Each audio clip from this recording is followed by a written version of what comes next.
Every week, the matchups get better and better, and I'm fired up this week. We're into the state quarterfinals, and Mitch, some teams from our area have huge opportunities against some true powerhouse programs. Man, it's the opportunities we love. We wait for them all year. Here they are. Yeah, our area is best going up against some of the best in the state of Illinois. So this is exciting. We've got some really good quarterfinal matchups, and see if we can get some teams one step further. All right, here we go. Talking Illinois high school football. If your goals are as high as you talk about, tonight's the night you go out and just take one more step. It's a view from the West. And it starts right now!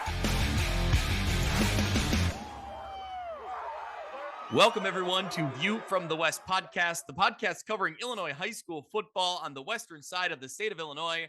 I'm your host, Greg Armstrong, joined once again, as always, by Mitch Stormer. Mitch, here we are, the quarterfinals, and like we alluded to in the open, a lot of big matchups and some big-time names, some schools that you and I and everyone listening are going to be very familiar with, some huge opportunities for schools in our area. I love it. Yeah, I mean, just going through the previews of this week and kind of doing the preview capsules for some of our team's opponents. It's just they are the titans of Illinois high school football historically. You're talking teams that are either we talk a lot about teams that are make up the pillars, or if they're on the Mount Rushmore of Illinois high school football, and we're going to see a handful of them here this week. So yeah, really exciting to see how our teams stack up. There's opportunities here, Greg. I like how our teams match up with these other teams. So this is not too tall of a task, I don't think. So really excited to talk about it. Absolutely. Well, we have a lot of football to talk about, but before we get into the football, Mitch, let's thank our sponsors. You know who we start with. Give them the rundown here. Yeah, we sure do. As always, tonight's episode is brought to you by our friends at Breedlove Sporting Goods, Western Illinois' premier sporting goods store for uniforms, apparel, equipment, awards, and even online team stores. They provide all the same sporting goods services that the big nationwide companies do, but with a faster turnaround, and their uniform pricing is just a fraction of the cost you are probably used to. They offer brand names such as Adidas, Under Armour, and Nike, and are extremely responsive with any inquiries. With a primary focus on the western side of the state of Illinois, Breedlove Sporting Goods is the fastest way to outfit your team. Check them out on Facebook or at breedlovesports.com, or shoot Cal Breedlove an email at calbreedlove@gmail.com for more information.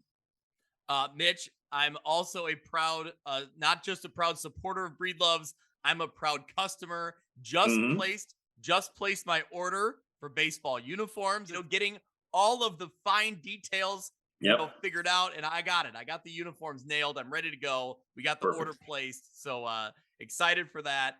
And as the season wraps up, if you're looking for that perfect gift for your program or your high school football player, I encourage everyone to check out Matthewson's mini helmets. They offer totally custom mini helmets or decals for your school. You can find them on Facebook or on Twitter. Of course, they were the sponsor of the Matthewson's Mini Helmets Player of the Week. We awarded 9 custom mini helmets to different players from around our area who put up, extraordinary numbers throughout the season, week in and week out. So again, thank you to Matthewson's Mini Helmets for being a sponsor. You can find them on Facebook and on Twitter.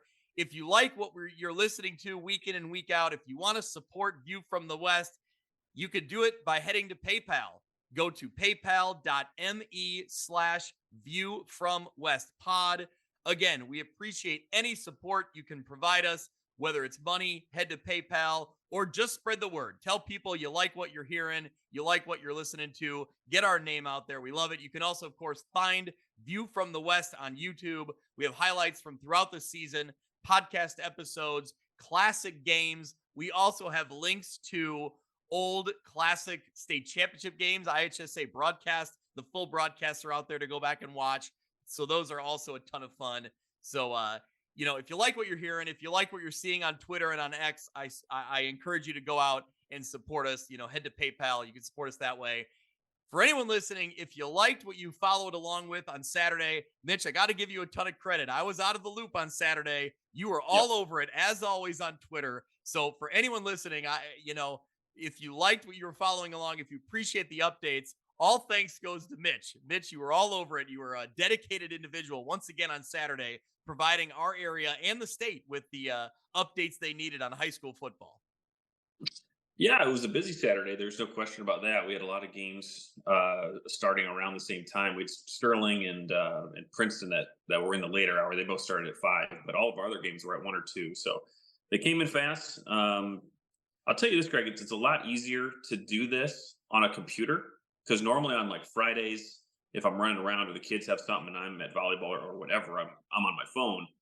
I was on the desktop on Twitter, and that is just a game changer when you have different screens and you got to type a little faster. So, yeah, that was in full force on Saturday afternoon.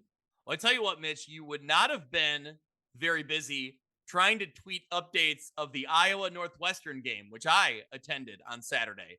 There was not that would not have kept you very busy on Twitter. Yeah, please indulge us here before we get into the recap. Please, let's get the bad football out of the way, and please let us know what your experience was like going to Wrigley Field. Yeah. So let me just say that I now live in the Quad Cities. Grew up in Illinois, and I grew up a Northwestern fan. I didn't go to Northwestern. I'm the only non-alum that roots for Northwestern, and I'm certainly the only non-alum that lives in the state of Iowa now that roots for Northwestern. So I'm surrounded by Hawkeye fans, where I live, and so they brought me last year to the Iowa Northwestern game up at Kinnick Stadium. So this year, when we found out it was at Wrigley Field, cool opportunity. Like I'm not even a Cubs fan. I'm a White Sox fan, but still a cool opportunity to catch a football game at Wrigley Field. The atmosphere and the day's events were fun. We had kind of an all-inclusive package, so we had plenty of beverages at our disposal. We had great food. But Mitch, I made a huge mistake in my football watching. I would have much rather seen the games that I was following along with you on Twitter than what I was actually watching in person, because it was horrendous football. Yeah, I was trying to find the drive chart, but there none to be found. Not many. Yeah, anyway. it's very much just punt, punt, punt, turnover, punt, end of half, touchdown, punt, punt, field goal, touchdown, end of game. So yeah, I don't envy that whatsoever. My Irish got one in the teeth on Saturday, so at least no, you didn't see a win. At least you saw. No, I didn't. No. And the worst thing was, we're just in misery. We're just in misery together, I suppose, Greg. Yeah, it was a terrible offensive football game. I would have rather seen Northwestern lose like 35-7. Just get it over with. Just, punch me in the mouth and be done with it. But man, this was just such a slow burn of a game, and it was just, Mitch, we got to move on. I can't keep going on this. It was bad. It was so bad. All right. Well, before we look back on the second round games and look ahead to the quarterfinal matchups, we do have some news and notes from teams from around our area, some things to pass along. West Carroll has announced they are moving to 8-man football, so that will leave an opening in the NUIC, either a bye week or a chance for a non-conference opponent again moving forward. So, Mitch, West Carroll had struggled the past couple seasons. So now see what they can do moving into 8-man, but also looking at the NUIC as a conference. Again, that's maybe an opportunity for non-conference games, which we like, but also it kind of becomes a headache for, athletic directors again, trying to find that matchup.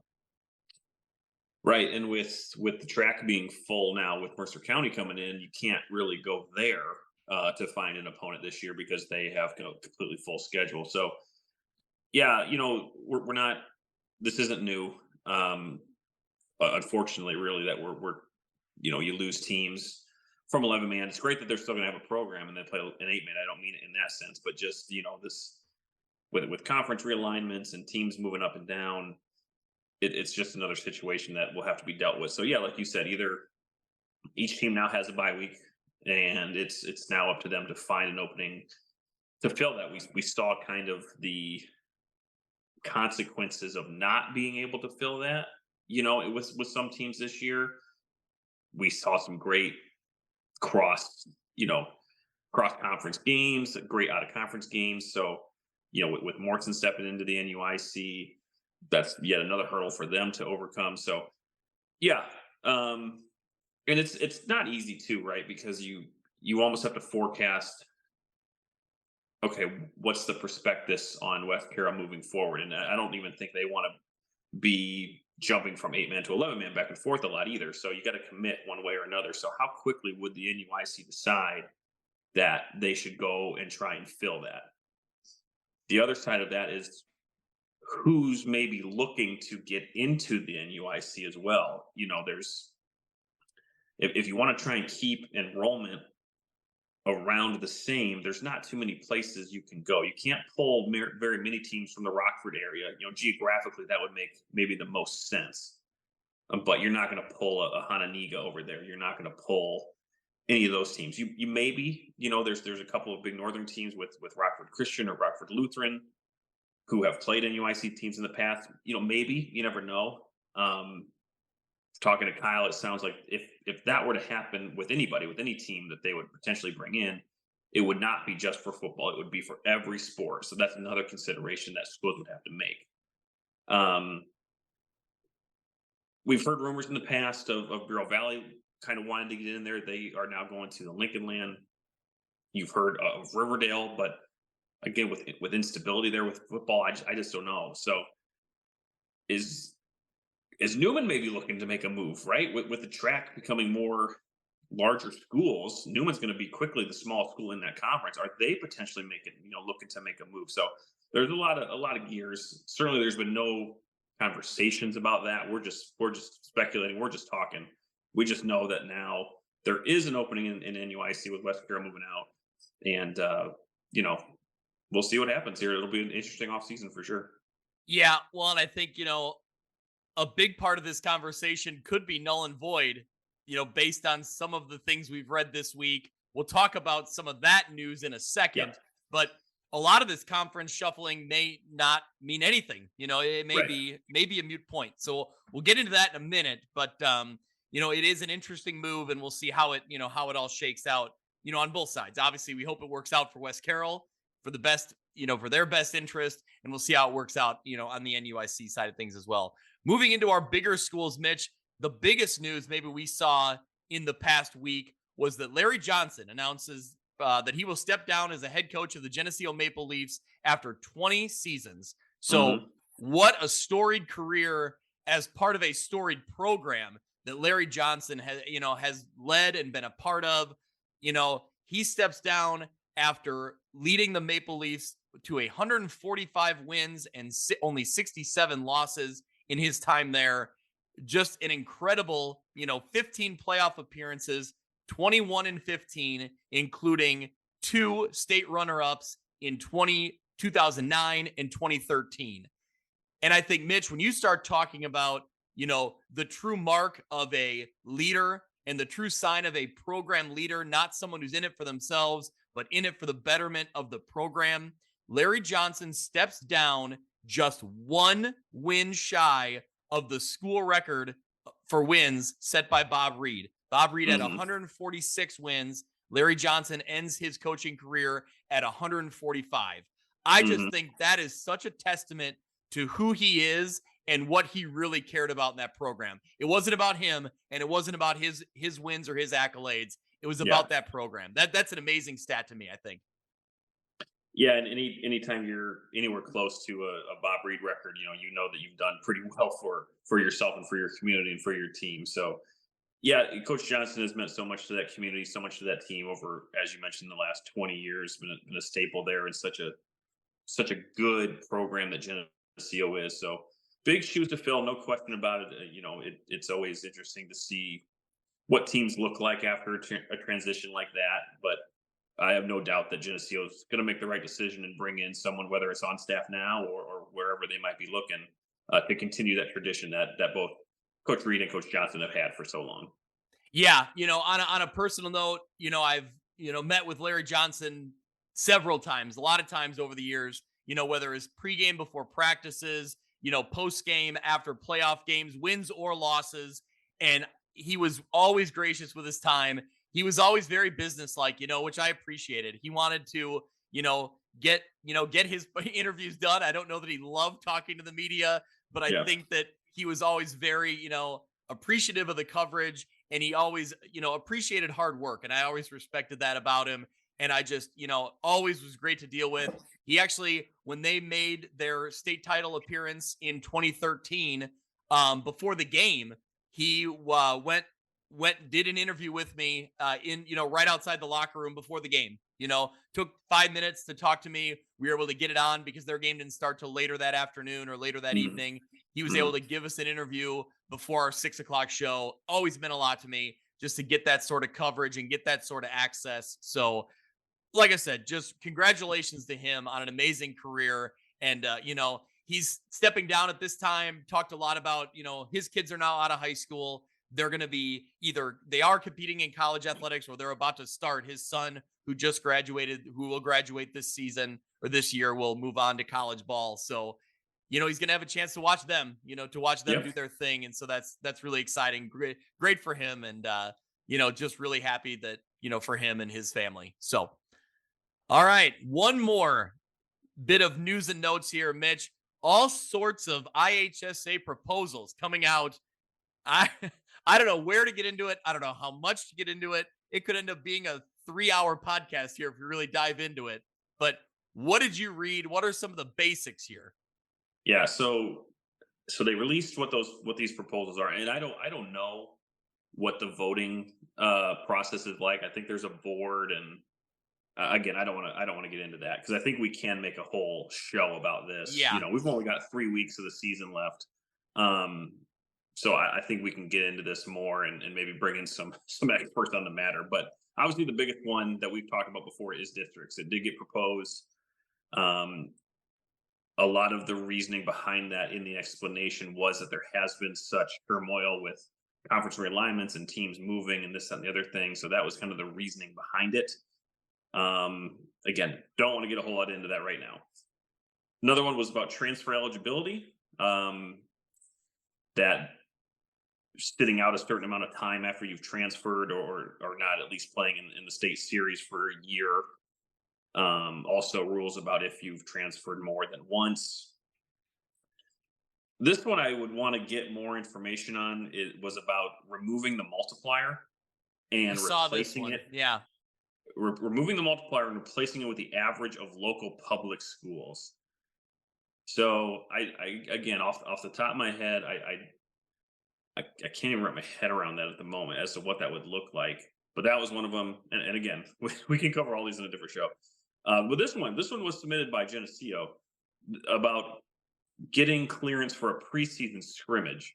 There would be, I should say, refs. It would be a limited number of plays, limited time, which I thought that was pretty interesting. And I didn't write it down, and I don't remember if it was just someone had said this or if it was actually in one of the proposals that talked about maybe limiting the contact days in the summer, which I think everyone would agree with is a great idea.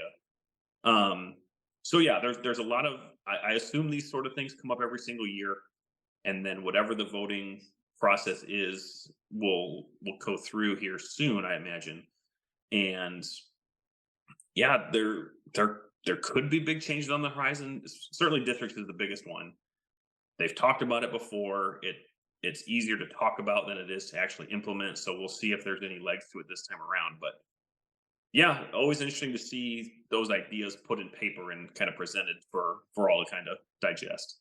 Well, for the details here, we'll leave it to the Seuss. Leave it to Steve Susi. We encourage everyone to head out to Friday Night Drive. If you're not already a subscriber, do it. It's money well worth it. So Susi kind of broke it all down. There will be meetings and in-person virtual discussions happening through basically the end of November. And come November 27th, they will decide if any of these proposals will be put to a member-wide vote. And then that voting will happen early in December.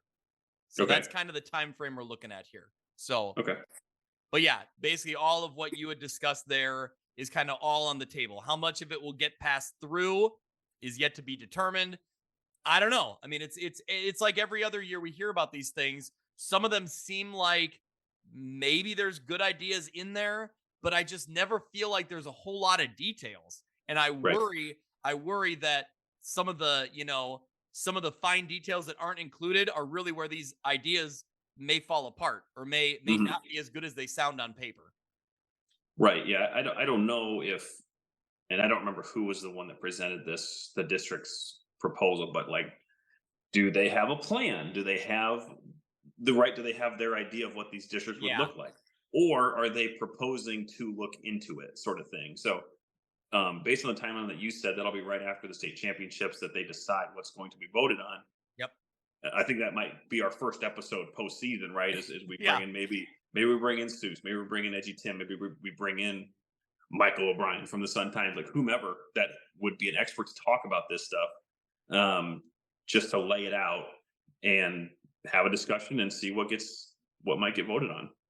Yeah, I think for me, when I start reading about all these proposals and all these different ideas that people have, I just think, man, like, be careful what you wish for. Hmm. I think that sometimes we get caught up in some of the details and think like, ah, system is broken, this doesn't work, and this doesn't work. Right. Man, you start looking around other states, and there's some processes that are really messed up and some Yeah. things that really don't make any sense. And I'm just afraid that we're gonna implement, people are gonna get some, they're gonna they're gonna think the grass is greener on the other side, and I hope that we don't pass some Yeah. votes without really putting in the consideration. Yeah.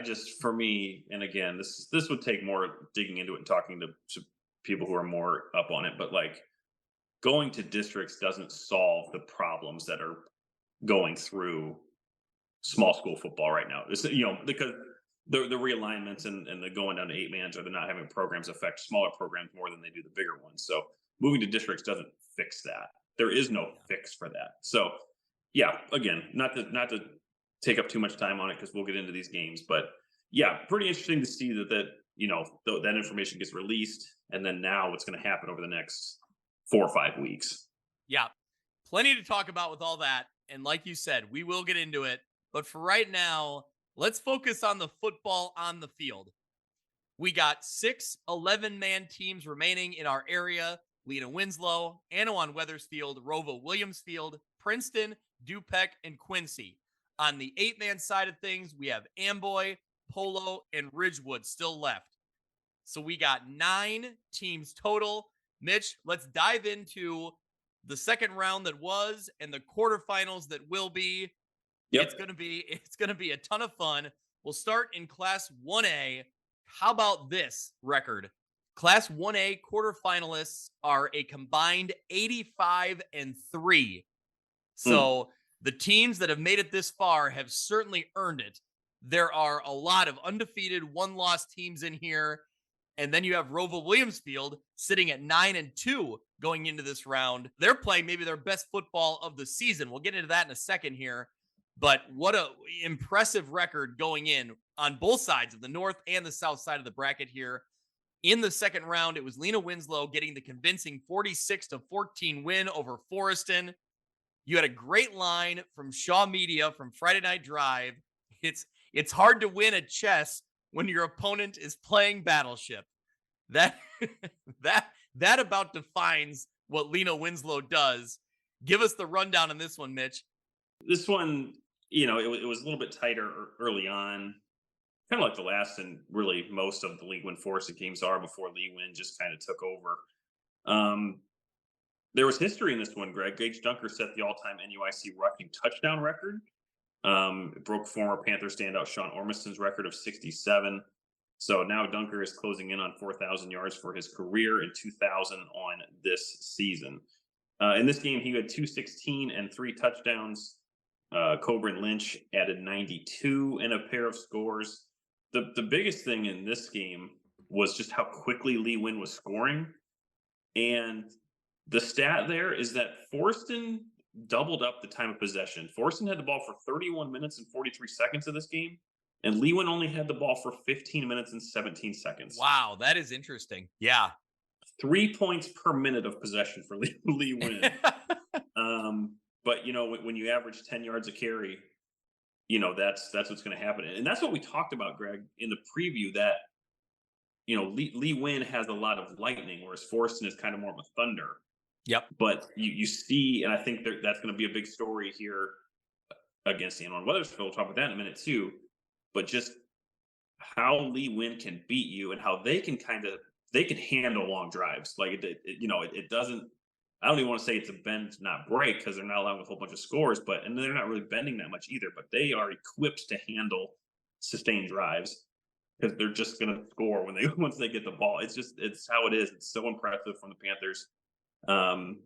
What do we say? They were 6-2 against Forreston in the playoffs. Now they're 7-2. I believe so. Yep. That was this. So Leewin rolls along and trying to get to yet another state championship here. So yeah, this was just a Leewin game. It like you said, that line in what we talked about in the episode, it's really hard to beat Leewin at their own game, and even in a team like Forreston who has seen them time and time again every single year, sometimes twice a year.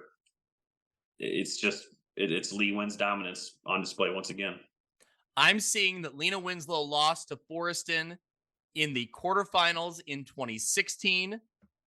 And let's see, in 2017, Lena Winslow won a state title.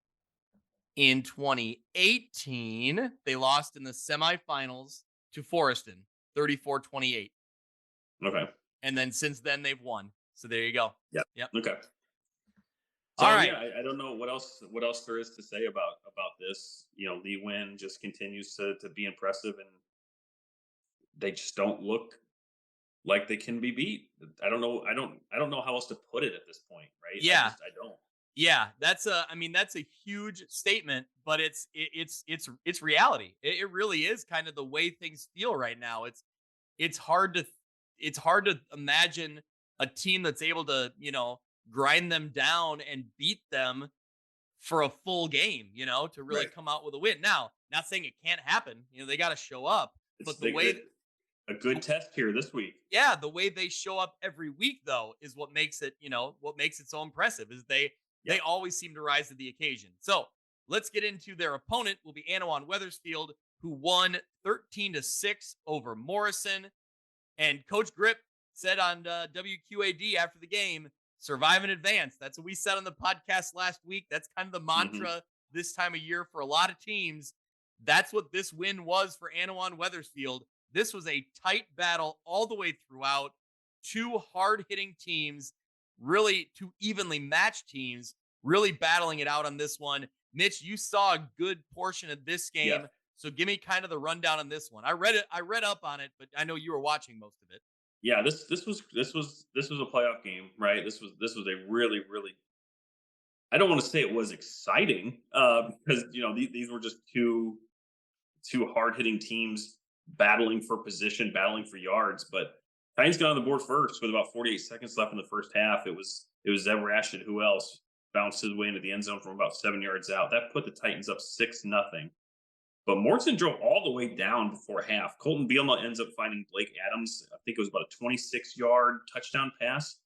He catches it right as the halftime siren starts to blare. There was I never saw what this was. There was like some sort of personal foul that happened, and they ended up having to kick the extra point from further back, and it was not good. I'll say that. So it was 6-6 at halftime. It would remain that way through the third. Early in the fourth, Rashid would get his second score of the afternoon, so they were up 13-6 at this point. So now you're into the fourth. Morrison mounts this long, time-consuming drive. They converted on fourth down 1 point. They get inside the 5 with time running out, under a minute left. It comes down to their final attempt. It was 4th and 2. Bielema rolls to his right. He lofts this pass into the corner of the end zone. And I don't know who was shooting for WQAD, but it's a photog's dream because they are standing in this corner. The ball is coming right at the camera. And I do not know who the receiver was. I didn't catch the number. He is open. The ball is just at the top of his stretched fingertips. He kind of starts to corral it in. And at the very last second, the Titans' Landon Sauer comes in and just knocks it away. You can see the Morrison fans in the background they go from their hands up touchdown to surrender Cobra really quickly. And it's just a heartbreaking. I think So I think they got the ball on the 2 maybe, and I think they were able to, get one play in, and then time ran out. So Titans were able to seal this win. So it was a great playoff game. Again, a heartbreaking loss for Morrison. Morrison had such a good season this year in Coach Vandermite's first year. But this Anawan Weathersfield team, man, this is their 4th straight game that they've allowed exactly 6 points. And the 8th time in their 11 games that they've allowed 6 or less. So this is a fundamentally sound defensive team. Zeb Rash did 143 yards in those 2 scores that we talked about. We said going into it that Morrison could not let Rashid beat them. And they gave it everything they had, right? They didn't score. Anawan Weathersfield didn't score until the end of the first half and in the 4th quarter of the second half. So it's just a tough Titan team. That's just what it is. And we just talked about it, that they'll have to go up against Lee Win now. But Anawan Weathersfield has the talent up front that maybe Lena Wenzel hasn't played against necessarily. I don't know who's better between Forest and Anawan Weathersfield. That'd be a fun game to watch. Yep. But just the way that I think Anawan, I think they limited Morrison to like 140 yards or something. So this is a pretty fundamental defense. And it should be a great game, because for as similar as Anawan Weathersfield and Morrison were, I think from a strength perspective, Anawan Weathersfield and Lena Wenzel are even that much more similar. This is a great test passed by the Anawan Weathersfield defense, being able to limit and really stop what Morrison likes to do. I mean, I don't think, from looking through the game notes and the stats, there were not big plays coming from Morrison in this one. Anawan Weathersfield really, stopped any big plays. Now, that being said, we talked last week about could Morrison still be successful without that big strike, without that big play? And here they were, a long 4th quarter drive at the end of the game. They nearly pulled it off. They did exactly what we talked about. Like, can they sustain a long drive if they need to? And they did it, and they came 1 play short. Credit to Morrison. That's a heck of an effort against a good Anawan Weathersfield defense. A really great playoff game where, man, you hate to see one of these teams lose, right? It's 2 teams we've had fun covering all year long, and it was 2 very evenly matched teams. And, this time of year, somebody's season has to come to an end, and it's a heartbreaker for Morrison. They got a lot to look forward to. They got a lot of guys coming back. They got a lot, still in their future, and an exciting future going to the Northwest Upstate Illini. They fall a little bit short in this one. For Anawan Weathersfield, we're going to talk about several other teams having huge opportunities this week. For the Titans, this is one of those huge opportunities, going up against the powerhouse in Class 1A in Lena Winslow. Yeah, so we were trying to figure out how many consecutive years that Lee Win has advanced into the Elite 8. Well, this is the 6th time that the Titans have done it since their co-op began in 2008. So this is not a program that's new to success. They're not going to be overwhelmed by the stage.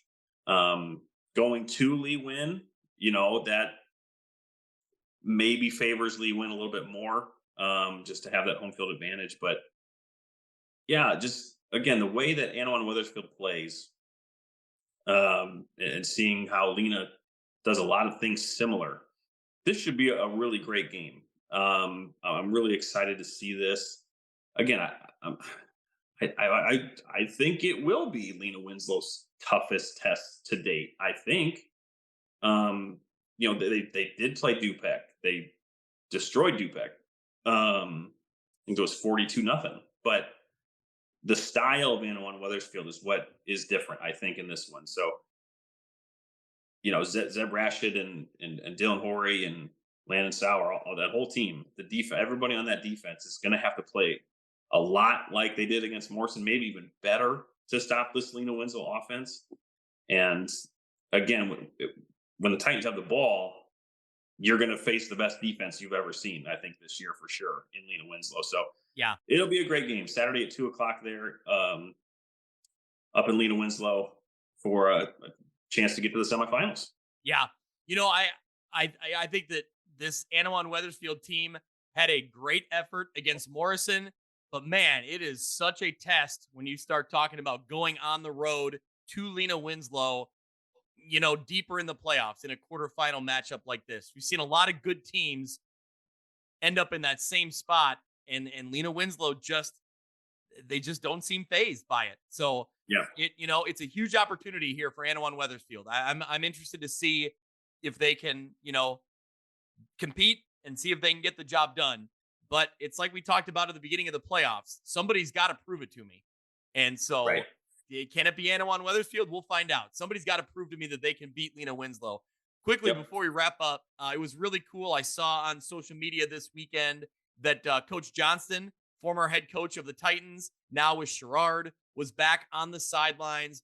Him and several other coaches were there from past Anawan Weathersfield teams, there to cheer on Coach Grip and the program. So really kind of a cool, like, homecoming type moment for that Anawan Weathersfield group. And to see them come away with the huge win in the playoffs at home was, had to have been a lot of fun for Coach Johnston and for all those. Coach Schmidt was another assistant coach who was back. And so really kind of just cool to see that.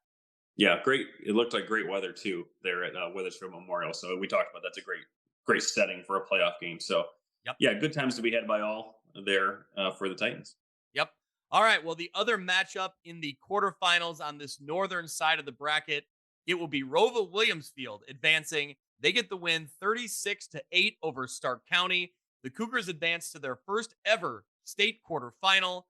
And Mitch, we thought Here we go. we Here we thought go. we thought they set an IHSA record in the process. So They this is where we're gonna argue. okay. According to the IHSA, they did. And that's all we can go off of.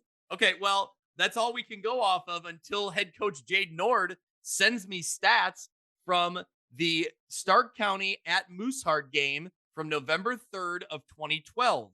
I have the stats right here, and I sent them to you as well. Stark County had 7 interceptions in that game. So that would be the 1A state record. So he says that back in 2012, they submitted it to the IHSA, but then never really followed up to check and see if it actually got put on the website or got, listed anywhere officially. And it unfortunately appears that it did not get posted officially.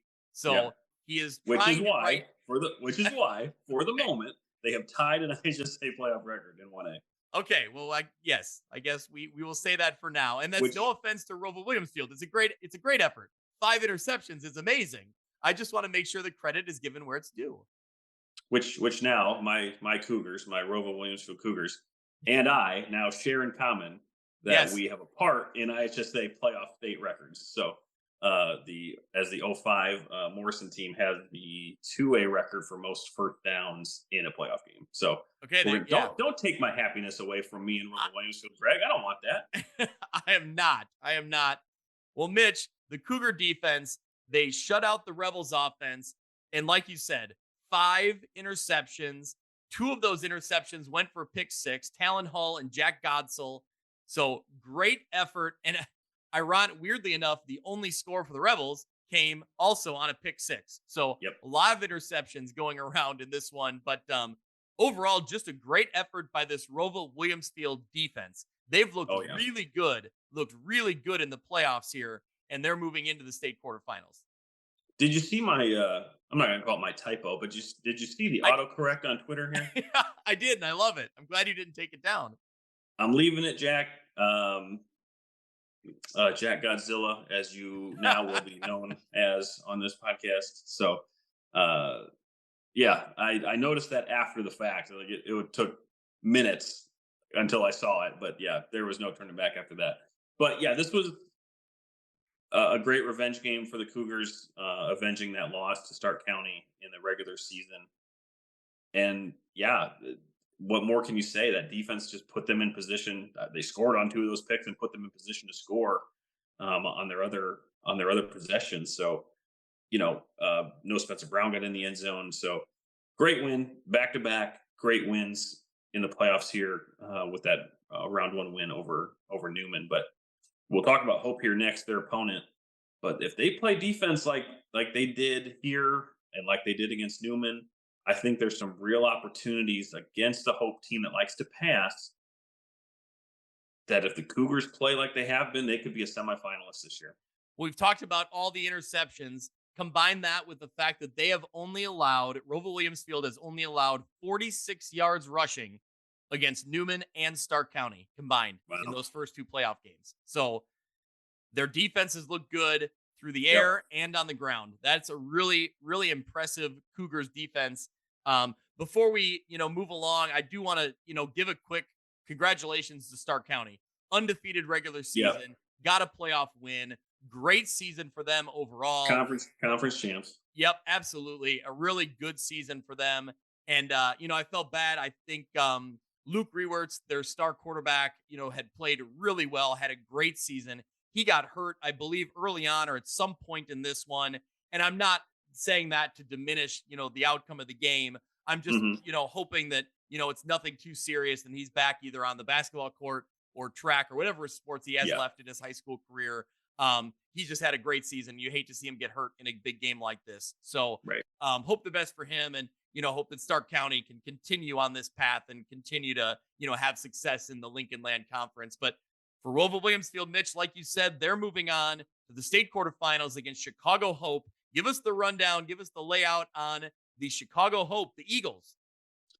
Yeah, the Eagles out of the Chicagoland Christian Conference. They are they're head coach. They're coached by Chris Mallett. This will be their 12th appearance in the IHSA playoffs, their 9th consecutive. We've seen them a couple times. They lost last year to Forreston pretty handily, 44-16 in round 2. The Eagles were the number 7 team in the final 1A poll here. In round 1, they avenged their only regular season loss. In round 2. In round 2, they avenged their only regular season loss. They beat Aurora Christian, who beat them in week 3. So got that nice, just like Roval Williamsfield did against Stark County. Hope did it against Aurora Christian. Greg, their most impressive win, though, came against Wheaton Academy, who Wheaton Academy is 10-1, and they're in the quarterfinals of the 4A bracket. So that is no small feat for the Hope Eagles here. Yeah, I believe, was this a 1-score game? Did you look it up, or a 1-point game? I think it was by like a point, I think. Yes. Okay, so I heard about this. My dad told me about this game in the regular season. Wheaton Academy scored at as with either very little time or no time left, and they scored, so they were down by 1. They had a personal foul after the play, which pushed their extra point attempt back, and then they missed it at the end of the game. So still huge credit, huge win for Chicago Hope.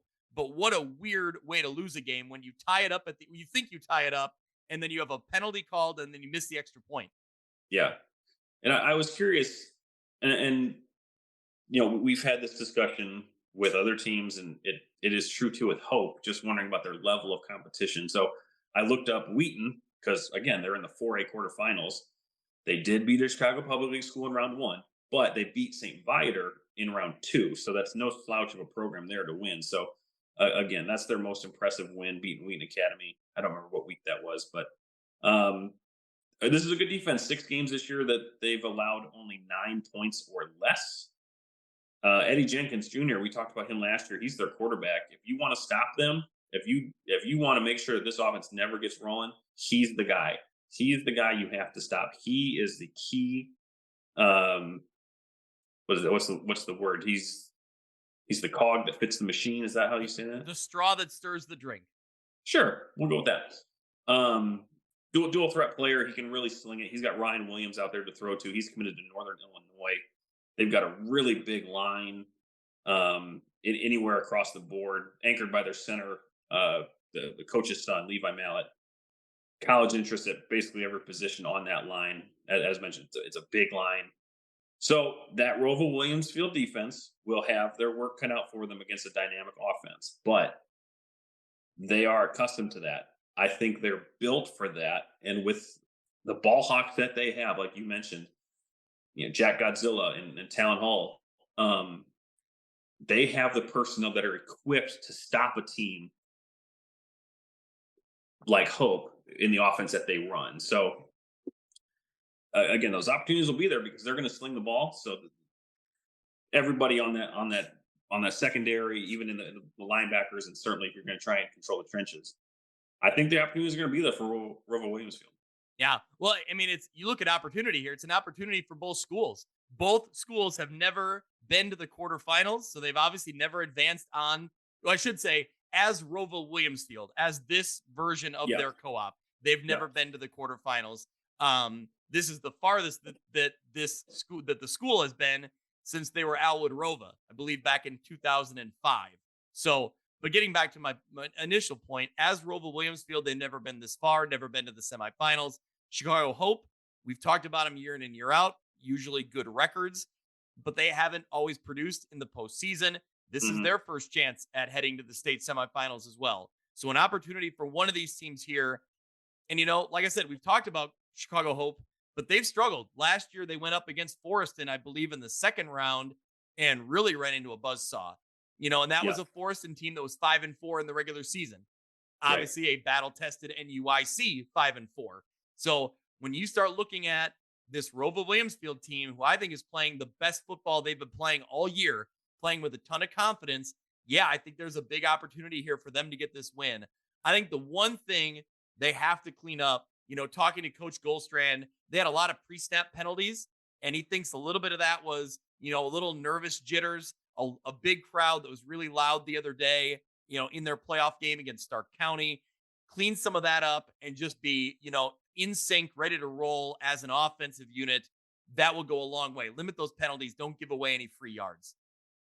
Yeah, just kind of looking back at the past couple of years, they lost to Forreston last year. They lost to Peru St. Bede in the first round the year before that, and then they lost to Orangeville the year before that in the first round. So, like you said, they have a good record. I think they're a talented team. They just, when they get to the playoffs, they haven't produced that yet. But this year they've looked good in their first two games, and I've really enjoyed what Rovo Williamsfield has done on the defensive side of the ball. Offense, certainly last week they didn't really need to. In round one, they were playing a Newman defense who had 65 turnovers caused this year. So, this could be an opportunity for Riley Danner, for all of that team, all of those weapons that they do have on offense to shine. Because I think it was a close game against Aurora Christian last week, 37-29. So their defense can be scored on. It's just a matter of limiting that Hope offense. I think it will be the key for the Cougs. Yep. So we got Lena Winslow hosting Anawan Wethersfield. We have Chicago Hope going on the road to Rovo Williamsfield. We also have Camp Point Central. They will be hosting Belleville Altoff. And we have Cesar Valier hosting Greenfield Northwestern. Those two games obviously coming on the southern half of the bracket. Mitch, that big one down in that southern half of the bracket, I think that we've said from the beginning of the playoffs, we think that either Camp Point Central or Belleville Altoff is going to be playing at Hancock Stadium against somebody from the north. I think that game right there determines who goes to a state championship game. Yeah. I think if we were to look ahead and just hypothetically say that Lena Winslow were to advance, right? And again, there's two games before that would even potentially happen. I'm just using it as an example. If there was a team that had the makeup that could challenge them, of all the teams left, it's Altoff Catholic who probably presents the biggest challenge. I think they're the most talented team skill-wise left in the field. Now, that doesn't mean that they would beat Lena Winslow even if they have better skill players. They've got a 4-star running back. They've got two of their D1 kids. That's great. It's still a team game. So all I'm trying to say is I think that for them, the CPC game, I think, will tell me a lot more about how they would potentially match up against a Lena or against an Anawan Wethersfield, up against a Rova, whomever. Because I've been really impressed with what CPC has done all year. And again, I think kind of how CPC plays is very similar to how the teams in the North play. And so we'll see how they stack up. Yeah. Well, hey, I already called it. Camp Point Central is going to beat Belleville Altoff. They're going to surprise the state. We need We need Coach Dixon back in the state championship. Is what we need. That's right. That's right. I got CPC winning that one. They're going to be playing for a state title game down the road. Let's take a quick break here, Mitch, and then we'll get into Class 2A and the games we got left down the rest of the bracket. And we'll, of course, get to 8-man football. A lot to talk about in the 8-man ranks as well. So let's take a quick break. We'll be right back. Brink Sportswear offers totally custom made-to-order football uniforms that allow coaches and athletic directors to take control of their brands. The uniforms are available in sublimated and tackle twill. They offer free digital mock-ups, free shipping on team orders, and free physical samples before you buy, so you know exactly how you're spending your program's money. Uniform sets start at $99 for sublimated and $120 for tackle twill. You can find them on Twitter or go to brinksportswear.com. View from the West podcast is also sponsored by the Cupcake Cartel, gourmet cupcakes that are made to order. Over 40 flavors, including wedding cake, lemon blueberry, strawberry milkshake, snickerdoodle, and Oreo. Perfect for weddings, birthdays, showers, fundraisers, or any event. You can find the Cupcake Cartel on Facebook. We thank them for their support. The Quad City's first and only fantasy football show, For Fantasy's Sake, has you all covered when it comes to all of your fantasy football needs. The guys come to you live every Sunday morning during the football season from 10 to 11:30. They've got the best analysis, rankings, DFS, and gambling advice between the Rock and Mississippi Rivers. So tune into For Fantasy's Sake every Sunday during the football season from 10 to 11:30 a.m. on Facebook and YouTube. Welcome back to View from the West podcast. It's time to get into Class 2A. Mitch, this was the surprise of the weekend. We asked for Seneca to prove it to us, and they certainly did in this one. Yep. Seneca gets the win 47-14 over Rock Ridge. I didn't get a look at this game, but I was following along with the scores. And like I said, it surprised me. It caught me off guard in this one. Ty Taylor and WRMJ were there. He talked to Coach Sam Graves right afterwards, and he said that it was Seneca's size and physicality that were the differences in this one. And you saw it from the first possession for Seneca. Rockridge had the ball first, but on Seneca's very first play, they scored. Yeah. And it was evident right away that this was a mismatch. And like you said, I don't think we talked poorly about Seneca, but they had played 7 games and they hadn't proven to us that they were capable of doing this, to a good team like Rock Ridge has been. So, we talked to Ty. He was there. He was on the sidelines. He saw the whole thing. He said he was really impressed with Seneca. He hadn't seen Princeton this year, but this was the best team that he had seen in person. They run a straight T formation, which I think a lot of teams that we're used to run a wing T, where the back is lined up by a tight end. This is where it's actually a T from the center going back. You got the quarterback, you got the fullback behind the quarterback, and 2 halfbacks that are lined up probably behind the tackles. Yeah. So, and they run it to perfection. They're very good at misdirection, counters, keeping defenses on their toes as to who's actually carrying the ball. Ty said that he was on the sidelines on their side, and he still couldn't tell. So he was behind the play, and he still couldn't tell. Right. And it's just a very, very disciplined Fighting Irish team. They end up 356 yards rushing, and so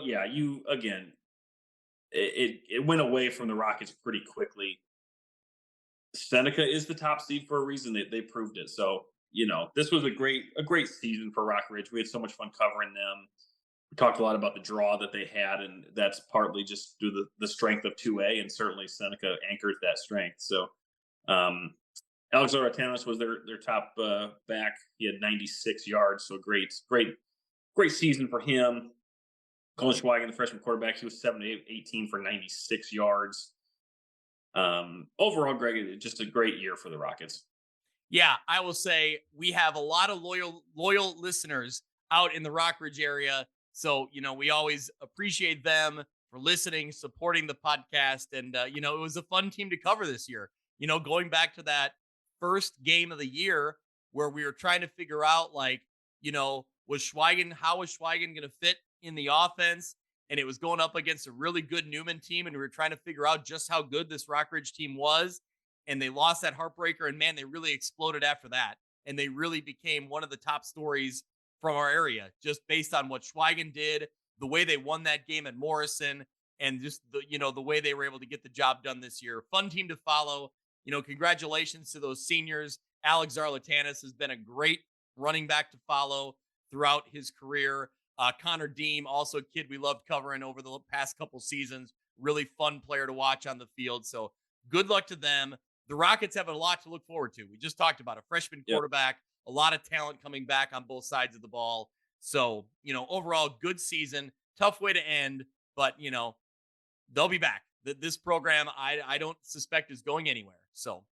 No, with Schweigen behind center, he had 1,900 total yards this year as a dual threat. He does not look like a freshman in his game. So, yeah, they're in good hands there in Rock Ridge. So we look forward to seeing them next year and competing for a third straight Rock championship.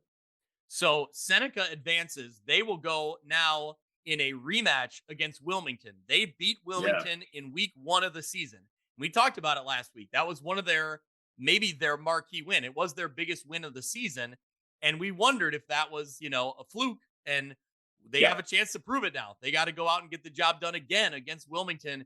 And this is, this time of year is built for Wilmington football. They're always winning games this time of year. So tough challenge waiting for them, for Seneca, and tough challenge for Wilmington because they got to get the job done against the Seneca team that's rolling along. We'll also talk about Baroa Forsyth will go up against Bloomington Central Catholic in the other quarterfinal on the north side of the bracket. The Bloomington Central Catholic gets the job done 27-12 against Farmington. Farmers' defense held Bloomington Central Catholic in check early on, but the Saints would slowly pull away in this one. BCC quarterback Colin Hayes ran for 167 yards. He also passed for 108 more. So the Saints only led 13-0 before the half when Lane Wheelwright found Jack Gronwald for a 26-yard touchdown. So that was 13-6 right before halftime, but that was as close as it would get. Wheelwright would rush for 86 yards. He also threw for 83 on the afternoon. So great effort from Farmington. They held it close up until the second half, but really just couldn't quite get over the hump against a really good, strong program in Central Catholic. Yeah, we talked in the preview that Colin Hayes is like 6'7" and runs like a giraffe, and he looked the part. So this is a good team, and I that game against Merle Forsyth is going to be a lot of fun. I think Merle Forsyth will win that game, but anyway. A great season for Farmington. They were fun to cover. The Wheelwrights had a great year. Tough loss here against a really good Bloomington Central Catholic team. Yep. So Farmington was able to get the job done last week in a play in a kind of a crazy game. And Mitch, it has been the talk of X. It has been the talk of Twitter. I've seen the play a million times. We talked a little bit about it last week. And I think that in the moment, I think there was sportsmanship. There was class on the field from this Bismarck Henning Rossville Elvin team, but it's kind of just kept going. I've seen it over and over again here. Yeah. I'm not going to spend a whole lot of time on this, but it's worth bringing it up that we Coach Vallis talked about how classy that they were and all that, but we're now a week removed from that, and one of their assistant coaches, I don't even know his name, not even going to say his name, has changed his Twitter picture to a snapshot of the play, is doing nothing but tweeting about it and saying that they should be the ones playing and this, that, and other thing. But what irks me is he's calling the ref out by name. Grow up, dude. You have the technology and the ability to see that play slowed down and stopped. The referee did not. That play at best is questionable. At best, it's questionable. Even when you slow it down and stop it, you still can't tell 100%. And the ref had to do that in real time.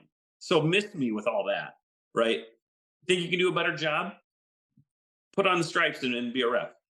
if you want to complain about calls against your team, be a ref.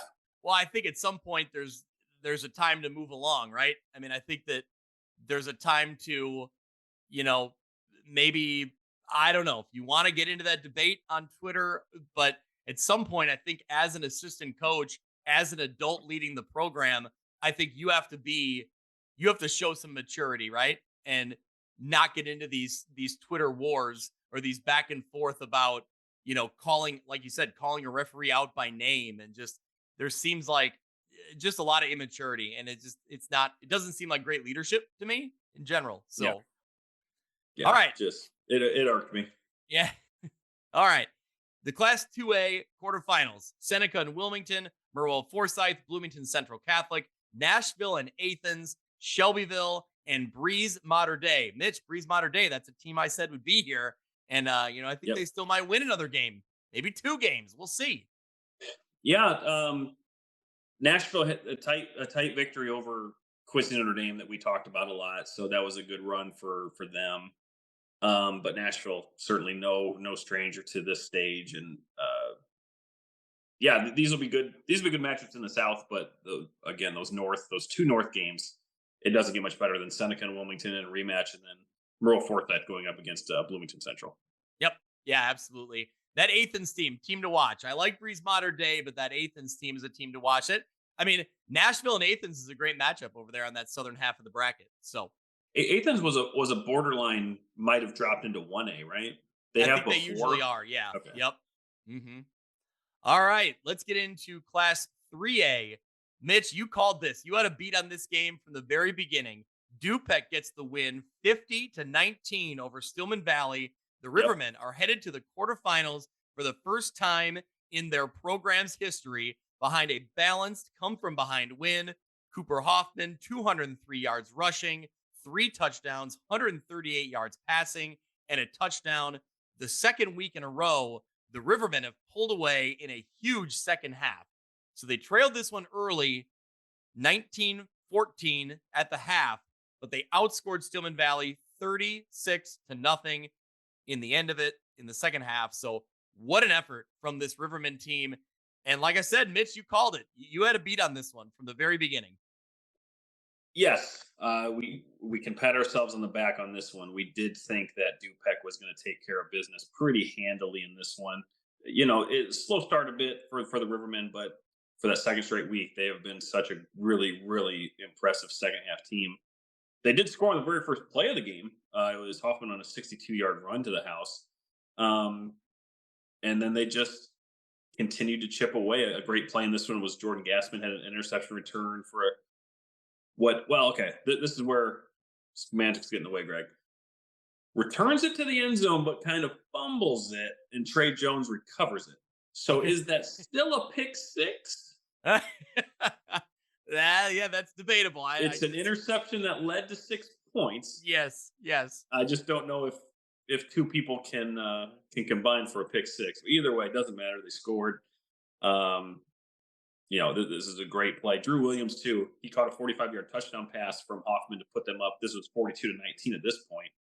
But then 20 seconds of game time later, he has an interception that leads to a Connor Hughes score. So very, very balanced, as you mentioned, attack from Dupek in the win here. And great to see them moving on. As you mentioned, first time in school history that the Rivermen are headed this far. So great to see them advancing in the 3A bracket. Yep. We talked about when the playoffs started that if Dupek was going to make a run, they were going to have to, answer some tests or pass some tests against the Big Northern. They've passed 2 now. And the big test is coming up next. It'll be their 3rd straight game against the Big Northern. This one in the quarterfinals, going on the road to top seed Byron. Mitch, this is one of those matchups we talked about at the beginning of the show where our local teams get to go up against a state powerhouse. What an opportunity. I'm sure a lot of people listening know Byron, but let's get into it here. Who are the Byron Tigers?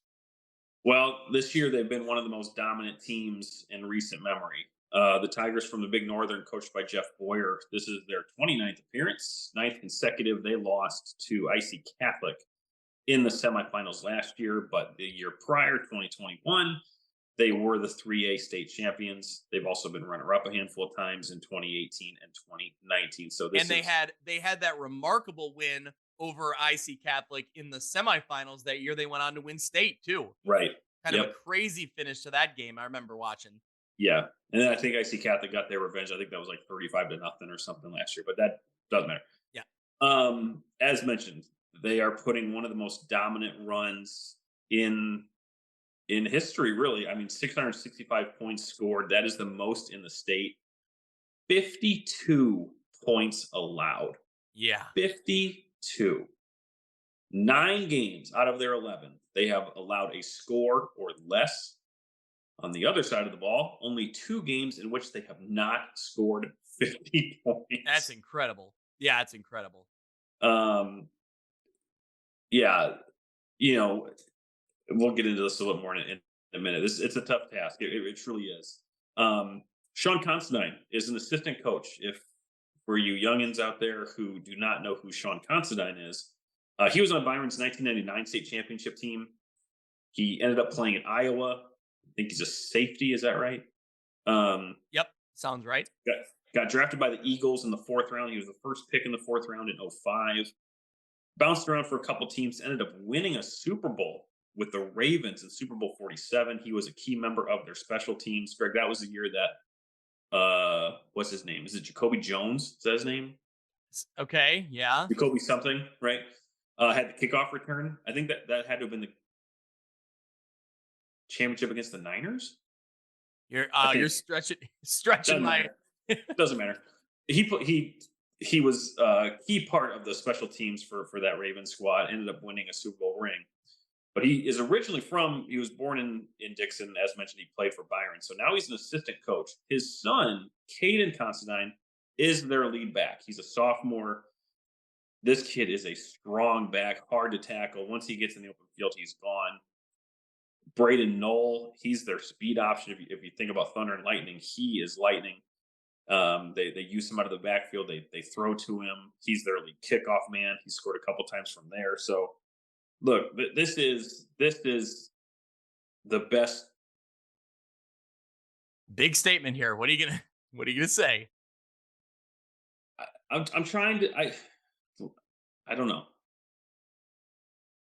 I do think that Byron would beat Lena Winslow.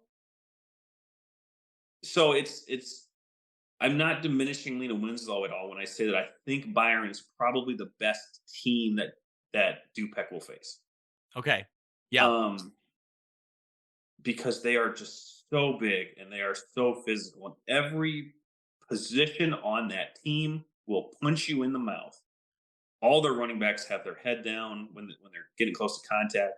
There's a great video from round 1, and not to get into it, it was against a Chicago Public League school, but on one of their 5-yard touchdown runs, it's from the end zone. I saw this. The line of Byron just pushes all 5 D linemen into the end zone, and Constantine just walks in behind them. So, when you enter the field in a hog trailer, Mitch, I think that explains everything you need to know about the offensive line of Byron. Yeah, I wouldn't want to be the Byron track coach. I can't imagine that they're very happy about that. But yeah, that's a pretty cool entrance. As you mentioned, I imagine it's just the lineman. I don't think it's the whole team. Just the linemen get pulled in a truck on a hog trailer, and they're rocking the thing in front of the stands. They jump out, But look, again, there's no way around it for DuPec. This is a tall task. In my opinion, the toughest game they will have all year. This is a team that has done no wrong this year. If they get the run game established, guess what? They're going to start play action passing on you, and they're going to be open. And they are just so good on both sides of the ball. The Rivermen will, first and foremost, they'll have to match their physicality. I was going to say, you got to do everything you can to try to match that physicality. And that's a tough task. I'm not saying it's easier said than done, but that's a huge step if you're going to compete. Anybody can get got, right? You can't start slow. DuPec has started slow the last 2 weeks. Can't do that because you will get behind in a hurry. Um, they've been balanced, which is great. They'll have to do more of that. They'll have to keep Byron guessing as to which way they're going to attack. Because it's going to take that. But more than anything, they have to be physical up front to try and contain that Byron run game, and try and on the other side try and establish their own offense. So looking forward to this one. There's no question I'm looking forward to seeing our team go against I guess not the defending state champs, but again, the most dominant team points wise in the state this year. Yeah. When you talk about keeping Byron guessing, I think, a huge aspect, a big key for Dupec is if they key on Hoffman, can guys like Hughes and Naud and Drew Williams, can those guys step up and start making plays? Because obviously we know the playmaker that Hoffman can be. So if they're keying on him, is somebody going to be open? Can you get the ball to those other playmakers? And can they make plays? That's it. Again, I think it's a huge opportunity for this Dupec team. I'm thrilled for them to be in this spot, right? Just to have your shot, go on the road. It's another test against the Big Northern. It's the test against the Big Northern, right? Yeah. You played yourself into this opportunity. Go play all out and see what happens. Yeah, you got to win these to to have a shot. So, again, Byron's the big dog to beat this year in 3A, certainly with IC Catholic having moved up to 4. But yeah, let's see what happens. You got to play the game. It's at Byron at 1:00 there on Saturday. We'll talk about the next game and then win and who they could potentially play. So, yeah, again, been really impressed with what Dupec has done the past 2 weeks. Again, winning against Big Northern teams, which is the same thing that Byron did. So let's see how these two teams match up. Yep. All right. Well, looking down the rest of this bracket on the northern side, Princeton gets the win 35-0 over Monmouth Roseville. The Tigers back in familiar territory in the 3A quarterfinals for the 4th consecutive season. Casey Etheridge, 228 yards, 3 touchdowns. He had a great game the first time these two teams played way back in week 1. He was our Matthewson's Mini Helmets Player of the Week and really kind of burst on the scene. Casey Etheridge was not a name we had heard necessarily in years past. And he was there, front and center, and he's led the way for him. Payne Miller, Kate Odell, the rest of the big men on the defensive line were a big time force all night for Princeton. Getting the Titans backs all night at the line of scrimmage, not really letting the Titans get any kind of ground momentum. Shout out to Will Lott. He was a lead blocker on some of their pitch plays. So you got to love the quarterback doing anything he can. Mitch, did you put yourself on the line like that as a quarterback? Were you blocking? No. The honesty of Mitch Stormer. Yeah, no. Yeah, I watched this one. Like I said at the beginning of the show, this was one of the late games along with the Sterling game. So I was able to kind of watch this one. And this was, it was a Princeton game. It was Casey Etheridge, as you mentioned. I think I tweeted it out. Now I'm trying to remember off the top of my head. I think it was 443 yards and 7 touchdowns against the Monmouth Roseville this year for the sophomore. So he had their number, no question about it. So just, again, another just typical Princeton game. It sounds boring to say that, but really it's what it was. But you mentioned Payne Miller and Kate Odell, that defensive line. Boy, they were in the backfield all night. They didn't let Myers, they didn't let Finicum, they didn't let Thompson get any sort of anything going all night. I should have used your phrasing. You said menacing. They were menacing all night long. Yeah. They were all over the field. So big shout out to those guys. And we'll get into this in a minute. That ability and that strength of theirs on the D line, I think, can win them this next game. Yeah, we'll get into that in a second. They have one of those other huge opportunities, a big matchup against a name that everyone should be familiar with. But quickly, before we wrap up, Monmouth Roseville, this was their, correct me if I'm wrong, 5th loss to a team with only 1 loss, correct? Right. And Princeton was 2 of those. Yep. Yeah. So they lost 5 games all year long, and all those teams had only had 1 loss on the season. So, Yeah. I mean, just that it's a tough schedule they went through, and then they played well, and they just had too much Princeton, to Right. start the year, and then again in this one. Right. Yep. So, but a great year for Coach Adelson and that whole roster. They'll be back. The sophomore Andrew Way got in the game late.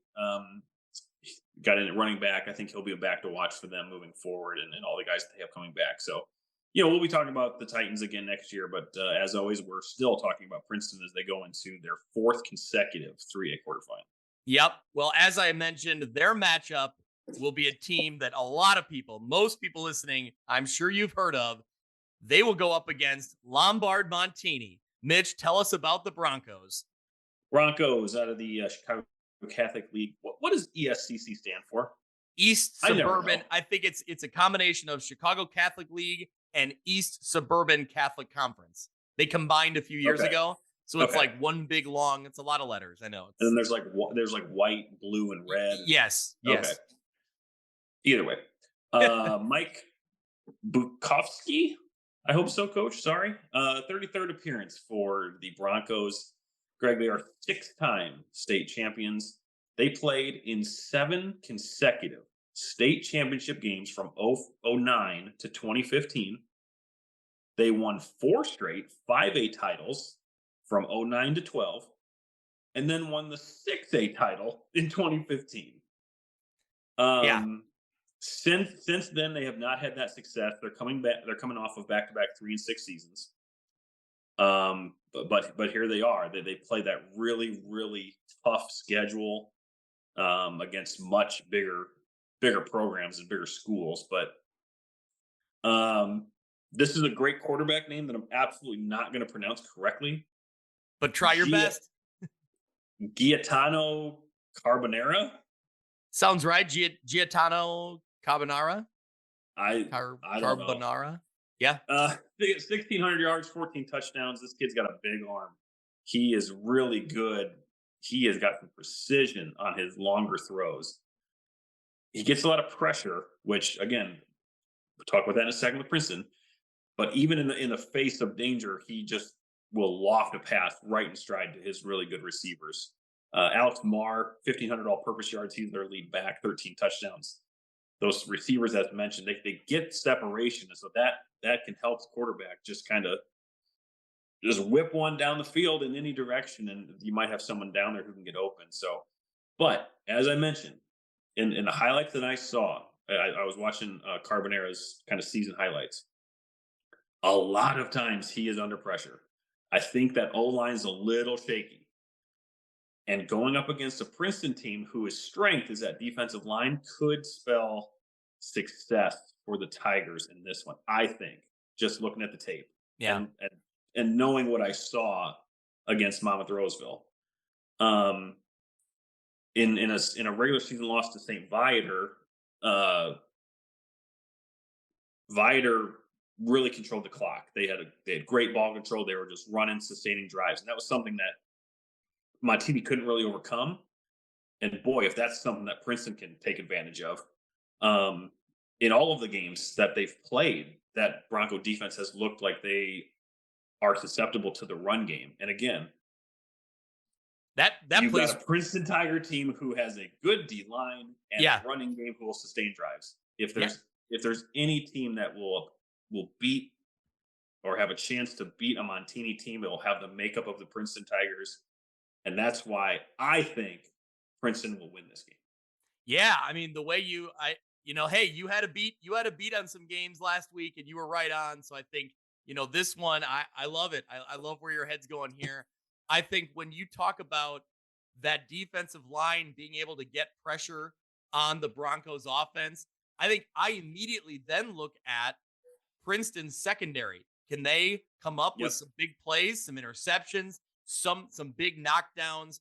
You're going to have to stop those wide receivers who you talked about getting separation. It helps to have all 6'6" of Noah Laporte back there too. That's a huge X factor. As a big factor in the passing game. Yeah, and we talk about him on the offensive side of the ball, but you're right. On the defensive side of the ball, that's where he could do some damage here in this one.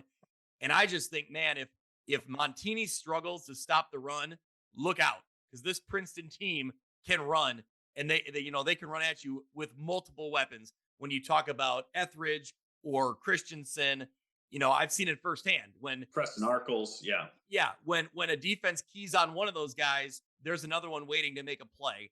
And if they manage to slow you down on the ground, you can go over the top to Will Lott, or Will Lott can go over the top to Laporte, or one of those wide receivers. So yeah, I love it. I think that this is a Princeton team that's hungry to get back to a semifinal game. They're at home against a program with a rich history like Montini, but maybe it's not that same Montini team that was winning state titles a few years ago. Right. But man, it would be real.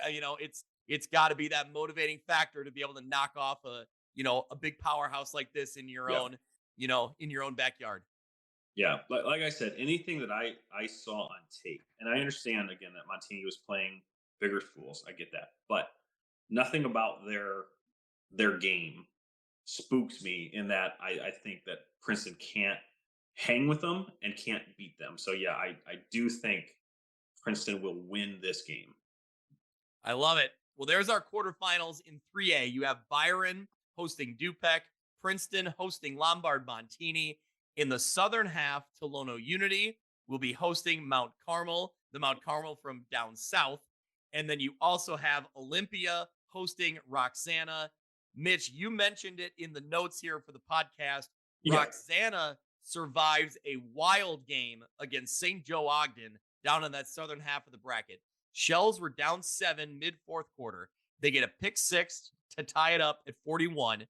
Roxana then scores again to go up 48-41.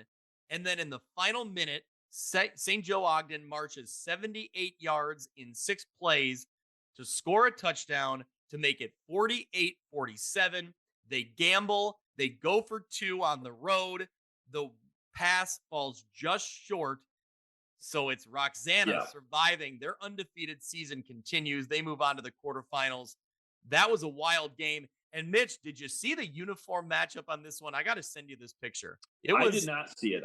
We talked about Roxana. I know St. Joe's color scheme, which is unique, but I did not see the uniforms. No. Well, here, we'll do it in real time. Can you see that? Okay. See, I've never seen their black jerseys because they normally have that red, yellow, and blue one. So you got Roxana wearing black. Yeah. And then you have, they have red pants on, bright red pants. Their helmet is that red helmet with the Shell logo, the Roxana, like Shell gas station logo with a yellow face mask. And then on the opposite side, St. Joe Ogden, they always have the colors that stand out. They're wearing white tops with like a Columbia blue and a purple maroon type color. Just, it's a lot of color in that one. It was a real colorful matchup. I think it's maroon. Yeah. But anyway, great game there. So again, Olympia, they will now play Roxana. Mitch, that Olympia team was the team I called out to be in there. And Kyle was really high on Roxana. So there's a showdown there. And of course, like we said, the big games on the northern half of the bracket. Yep. It's going to be fun to follow along with, Good luck to the Princeton Tigers and the Dupec Rivermen. Huge opportunities against some powerhouse programs. I can't wait to see how these play out. And I hope we're still talking about our teams, 1 week from today. Yeah. Yep. It'll be fun. In Class 5A, we had Wheaton St. Francis getting the win 49-8 over Sterling. So Sterling's kind of wild end of the season, getting into the playoffs in week 9 with that win over Moline. They finished their season, the regular season, at 4-5, but they get that win in the first round. Great season. I mean, we talked about it last week. The playoffs seemed almost out of the picture at one point for Sterling. They find their way in. They find a victory. They come a little bit short in this one, though. Yeah, this was a really impressive St. Francis team. I watched this one, too, at the same time I was watching the Princeton game. And as we mentioned, this was a rematch from week 2 of the regular season, which Wheaton St. Francis also won.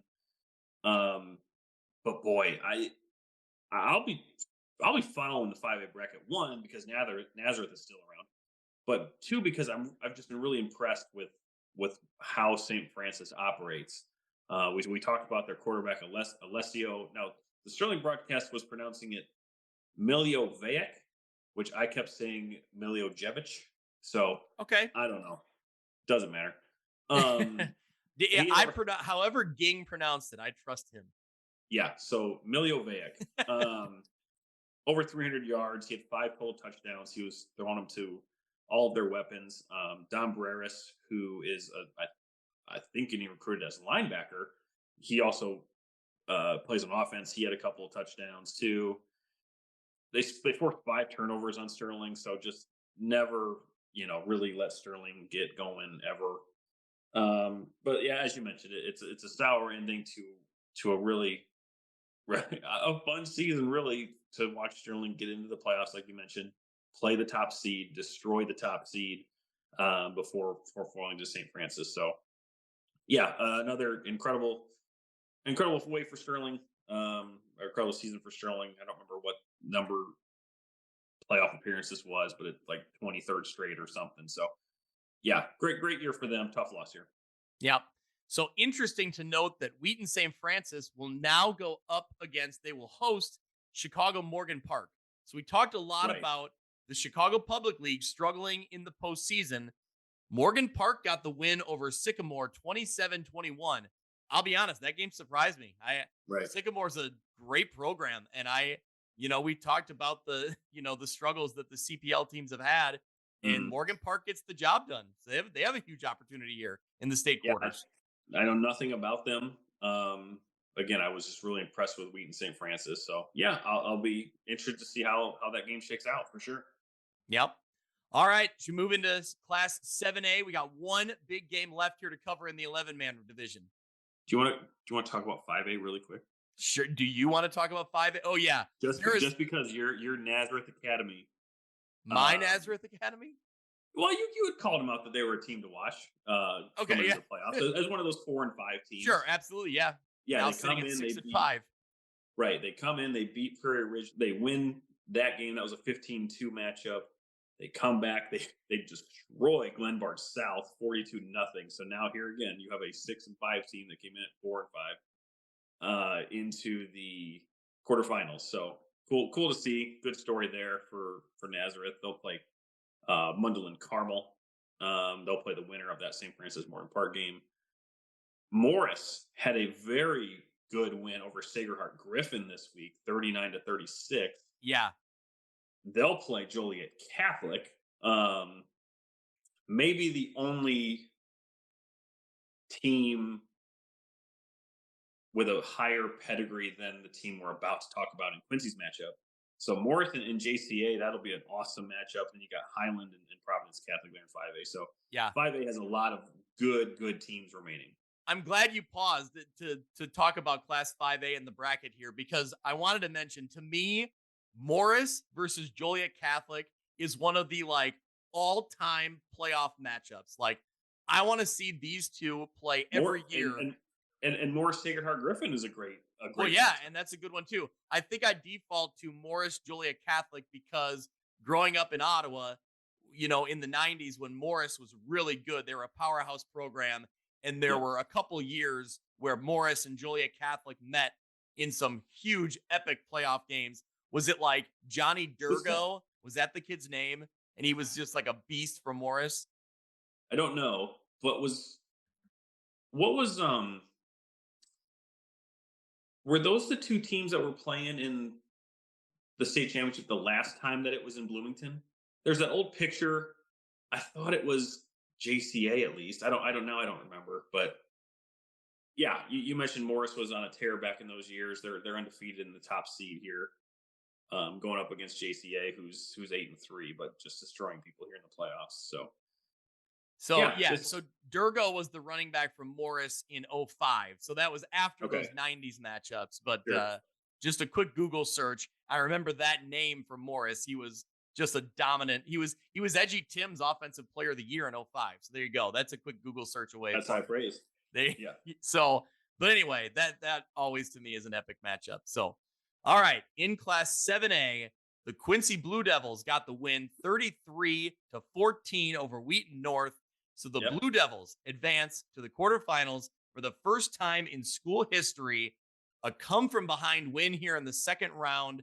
They outscored the Falcons 33-0 following an early 14-0 deficit.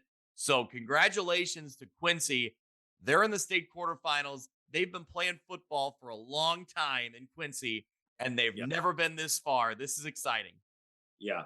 I think we kind of called this one too, Greg. One that we thought that they were going to win, but we'll talk about Rico Clay in a minute too. But they went down 14-0 early. They just didn't look like they were settled in yet. And then who else? Braden Little and Aiden Byquist turned the tables on the Falcons in the second quarter.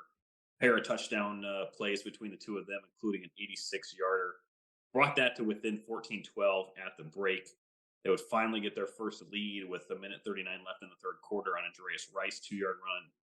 And then a little QB sneak extended that to 26-14. But the nail in the coffin in this one, in the final score of the game, we talked about it in the preview that the secondary was going to have to be ready for Max Hauser and then this Falcon offense. We specifically said Rico Clay, and lo and behold, Rico Clay gets a 59-yard pick six to seal this one.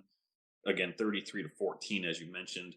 Dreas Rice, 115 yards and a touchdown. Braden Little was 24 of 35 for 312 and 2 touchdowns, both to Aiden Byquist, who had 187 yards receiving. So, I was able to catch the fourth quarter of this one when really a lot of the scoring was going down. And, Quincy looked great, doing exactly what they needed to do to not only win this game, but to really get ready for who's coming in this week. Well, let's talk about it. You got a historic matchup literally in Quincy because they've never been this far against an all-time program. I was thinking about this, and I'm not the historian on Quincy football, but I would venture to say that this is the biggest game in Quincy football history. I would think that Matt Schuckman could immediately answer that question. I would think he'd be the one to ask, but I would have to agree. It's the stakes of which, again, with a chance of going to the 7A semifinals. It's at home, and it's against probably the most recognizable Illinois football program in my eye. Yep. Outside of Joliet Catholic. If you had a Mount Rushmore, these two would be there. The other two are up for debate. JCA would be one, and the Mount Carmel Caravan, who are coming into Quincy on Saturday, would be the other. The Caravan out of the CCL ESCC Blue, coached by Jordan Lynch, very popular name in my household. Big fan of Jordan Lynch during his NIU days. Of course, he got drafted by the Bears or played for the Bears as a running back for a preseason. You wrote Bears legend. I did write Bears legend. Mitch, I'm sure he's a great guy and a great coach, but I've never been an NIU guy, so I just wasn't.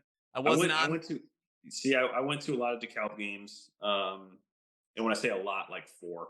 Okay.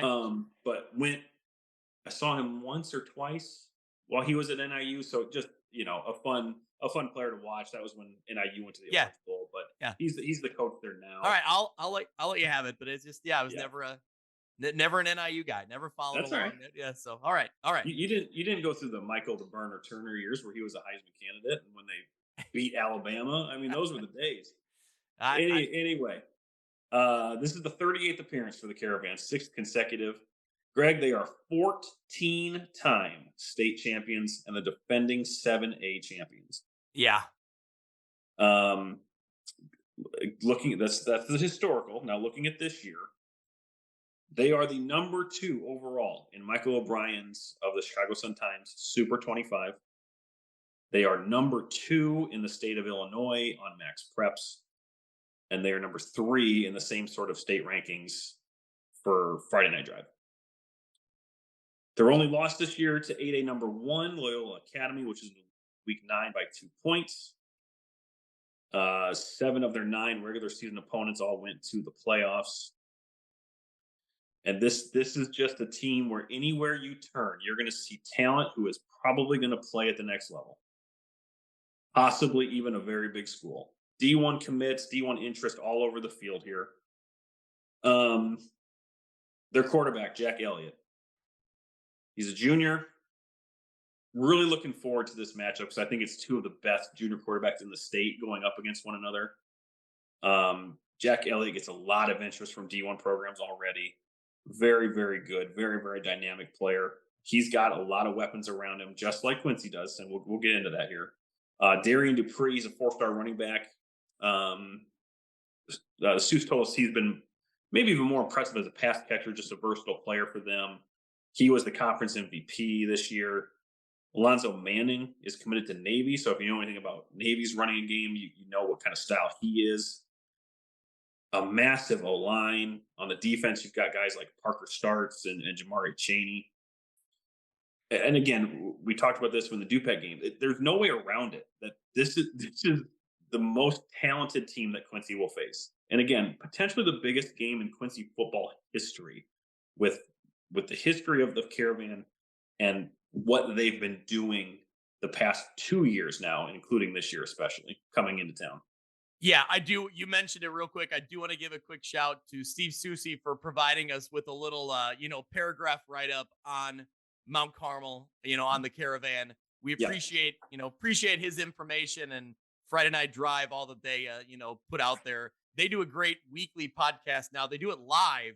Him and Kyle Neighbors go live, and I've tried to listen to it, but it's usually kind of in the middle of, busy part of my day. I'm picking up kids and dropping them off. But once in a while, I like to chime in. It's fun. It's a good listen. So we know all about, as we just mentioned, Mount Carmel's weapons, and we're going to see how the Blue Devils' talent stacked up. You're going to see how little goes up against another one of the top junior quarterbacks in the state. You're going to see guys like Tycho Hammers and Aiden Byquist go up against really good receivers. You're going to see Dreas Rice going up against a Darian Dupree. So this should be fun. Was really impressed with what Quincy did to Wheaton North. They're pulling away late. Certainly liked what they have done all season. So they're going to have to play that way. There's no question about it. They'll have to play the best game of the season against the Caravan if they want to win. Love that it's at home. That's a long trip for Mount Carmel. It's a long trip for them. So we'll see. At 4:00, that should be the last game that we have. So I'll have all my eyes on this one. Really, again, just when you think about it, what's on the line and the history of Quincy football and who's coming in, I just can't even imagine the excitement that's going on down there. That's what I was just going to say. It is going to be an amazing atmosphere at Flynn Stadium. That place is going to be electric. And I would think coming in for an opposing team, it's going to be a hostile environment. It's going to be a tough environment to play. It's going to be loud. There's going to be, a lot of distraction, right? There's going to be a lot of noise, and it should be just an amazing atmosphere. And like we've said about several games, about the Dupec Byron game and the Princeton Montini game, these huge challenges come with the huge opportunity, right? The win here would be so sweet for this Quincy team. This is you've played all season to get to this point. This is what you've worked for. This is what you want. It's great. I can't wait to watch it. Best of luck to the Quincy Blue Devils. We've loved what we've seen all year long. We've loved talking about it. Let's keep it rolling. Let's keep talking about it, right, Mitch? We want to be talking about the Blue Devils in another week from now and another week after that. So right. So what's that? 5 hours probably to Quincy. Oh, I would think so. Yeah, every bit of that. I mean, you're going from Chicago to Missouri. You know what I mean? So yeah, long drive. I would almost imagine that they're going to come in the night before. I guess I don't know. I don't foresee them waking up early in the morning and coming down, but we'll see. Either way, doesn't matter. It's an incredibly long trip for them. I'm just really looking forward to seeing how Quincy stacks up against one of the very best teams in Illinois history, really. Yep. I think it's going to be great to watch. And I think, for as much as we've talked about the star power on Mount Carmel's side, I think this is a chance for Quincy, who comes into this game maybe relatively unknown compared to Mount Carmel. This is a chance for their playmakers to prove themselves, to put themselves on the map. Yeah, I mean, what's Braden Little up to? 3,200 yards and 44 touchdowns, I think, something like that. Yeah, I was just gonna say I'd gotten the updated stats here. Yeah, Rice is over 1,000 yards on the ground. We talk a lot about Mount Carmel, what they have, but Quincy, we've talked about their playmakers all year. So again, they'll have to be in sync. That defense, we'll mention Rico Clay again and all the guys on that side. That'll have to be ready to go against all the star power that the Caravan are going to bring in. Yep. All right. Well, that wraps up our 11-man. We still got the 8-man, and Mitch, in the 8-man ranks, we're moving into the state semifinals. So let's break down the quarterfinal matchups, then we'll talk about what's ahead in the semifinals. The game, again, we kind of had this one circled. Ridgewood gets the win 36-14 over St. Thomas More. St. Thomas More had a great season, but this Ridgewood team, I just felt like they had put themselves in a position to win this football game. They had been challenged this year, and it seemed like they were knocking on the door of having that big breakthrough win. And this one, I think, is it. There was a scoreless first quarter, but Ridgewood scores 2 touchdowns in the second. St. Thomas More would pull within 1 score, 22-14, but then the Spartans would hold them off. Great defensive effort here from Ridgewood. St. Thomas More was 0-11 on third downs and only 2-8 on fourth downs. So great effort from the Spartans. Thanks to Coach Elder for sending the stats and the game notes here. Great to really get some insight on this one. Great win for the Spartans.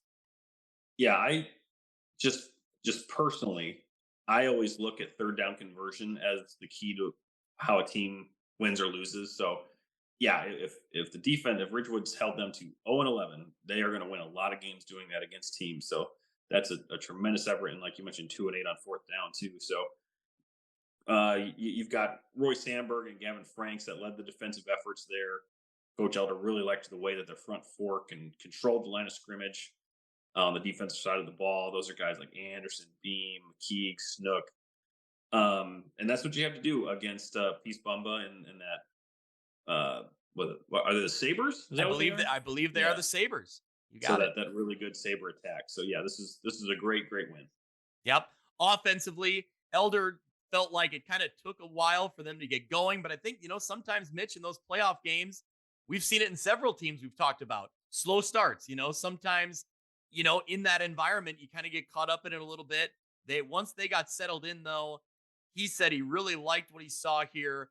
Credit to the play up front, which led to 5 different Spartans scoring rushing touchdowns. So regardless of who's getting the ball, they got blocking up front that was really controlling the way here. Taylor Snook had 186 yards and a touchdown.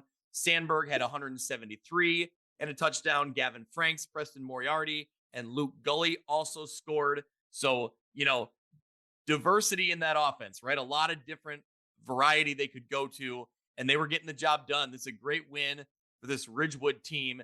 They will now go up against Martinsville, who wins 44-0 over Pawnee. So we'll talk about those matchups in a minute here, but let's keep going through the other 2 quarterfinals.